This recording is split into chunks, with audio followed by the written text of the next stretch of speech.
Hey explorers, I'm Mark Williamson. This is my channel, Age of Exploring, where I go out and explore the world and talk about the history and the science of what I find. On May 17th, I started traveling solo across the United States on my Africa Twin in order to ride the Lincoln Highway westbound from New York City to San Francisco. These are my travels. After breaking down camp at the K River Campground, I headed southeast across Louisiana, riding about 393 miles to Natchez, Mississippi, just over the border of the Mississippi River in Mississippi. Every time I cross the Mississippi, I think about the role that the Mississippi River has played in our lives. It played a huge part in our nation's development and culture. At the beginning of our country's history, it was the demarcation between known land and the unexplored frontier. As a matter of fact, it was the starting point of Lewis and Clark's expedition to the Pacific from the mouth of the Missouri. It is the second largest river to the Missouri by 1 mile in the North American continent. It has the largest river discharge on the continent, and it also discharges the most cubic feet of water on North America. If you think about it, we refer to the Mississippi as the dividing line of the nation in everyday experiences. For instance, we'll say this town is the largest town east of the Mississippi, or this place has the most snowfall west of the Mississippi, or something like that. But we refer to the Mississippi daily. And to top it off, it's just a freaking big river.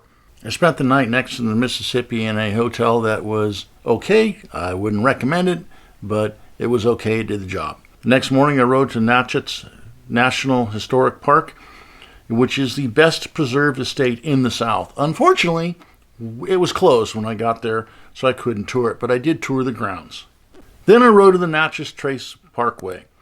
The Natchez Trace is a historic trail that leads from Nashville, Tennessee to Natchez, Mississippi. It links the Cumberland, Tennessee, and the Mississippi rivers.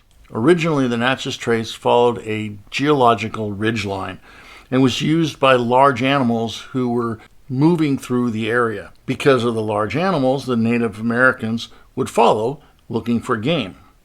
In 1803, Jefferson wanted to connect the Daniel Boone Postal Road to the Mississippi River, and because the Natchez Trace was a trail that was already established, he had the Army improve the trail to the point where in 1809, wagons were able to use it. Unfortunately for the Natchez Trace, by 1817, there were other options, other routes, and the steamboat was now able to go up and down the Mississippi, moving materials with more speed than the original trace. The Natchez Trace has been used by the Native Americans, specifically the Choctaw and Chickasaw tribes that make up the Mississippi culture, but is also used by traveling preachers, peddlers, and highwaymen. It was notorious for being a site where people were robbed regularly by highwaymen. It actually may be the first site of organized gang activity in the United States. Another group that used the trace were the Kaintucks. The Kaintucks were Kentucky frontiersmen who piloted keelboats down the Mississippi to Natchez, Mississippi, and then used the trace to move back up north to get to the original spot where they could pilot another keelboat. The Natchez Trace is a great motorcycle road. It's 444 miles long. It's 55 miles an hour. There are no stop signs, no stoplights, and virtually no cross traffic. The only time that you might want to stop is to see some of the sights that they have along the way. Some of those include stands or inns. You can walk part of the original trace because the road doesn't follow it exactly. And you can visit other historical sites, such as where Meriwether Lewis died. He either committed suicide, which is pretty much the accepted reason of his death, but it also has been suggested that maybe he was murdered. All in all, the Natchez Trace is a fun road to ride, and I highly recommend it if you're in the area.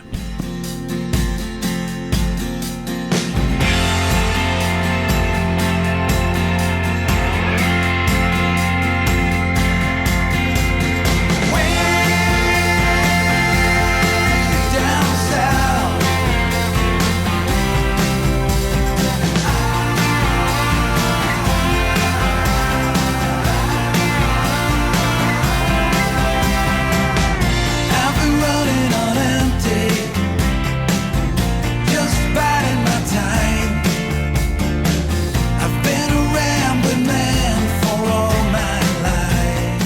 stopped at the end of the first day, about halfway up the trace in Tupelo, and then the next day I finished in Nashville. The following day I headed up to the most visited national park in the United States, the Smokey Mountain National Park and the Blue Ridge Parkway. I stayed at this Super 8 right there, third floor, like kind of right about there.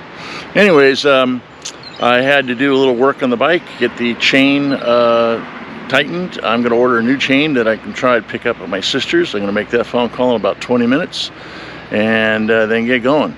So I am in Cherokee, North Carolina, which is owned by Native Americans, and it's really an interesting place. It's got a great brew pub, a native tap, and it's right outside the Great Smoky Mountain National Park, which I'm going to go through starting on my trip on the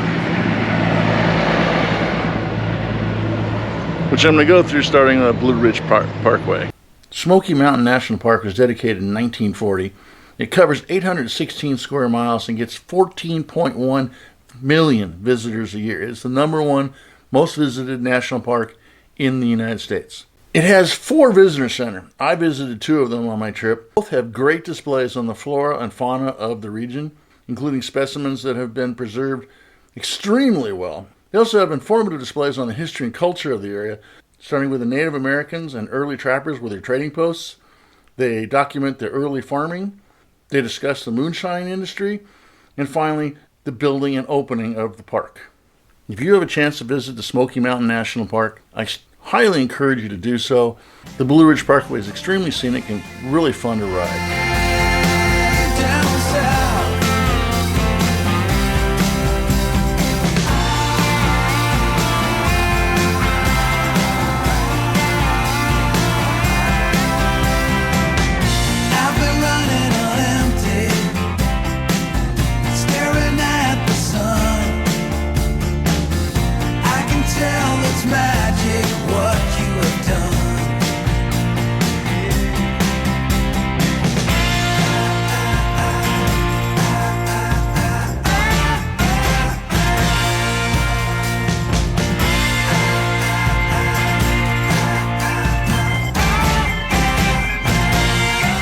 I was in the first day of riding the Blue Ridge Parkway when my sister called me and told me that my niece was graduating from veterinarian school the following weekend and I could attend if I made it up there. Because I wanted to attend the graduation, I slab-blasted my way from the Blue Ridge Parkway all the way up to Delaware, where my sister lives, and went to the graduation. The graduation was on Center Court at the U.S. Tennis Center, home of the U.S. Open, and all in all, it was a really cool experience. I hope you enjoyed the video. As always, be great, do good, go out and explore.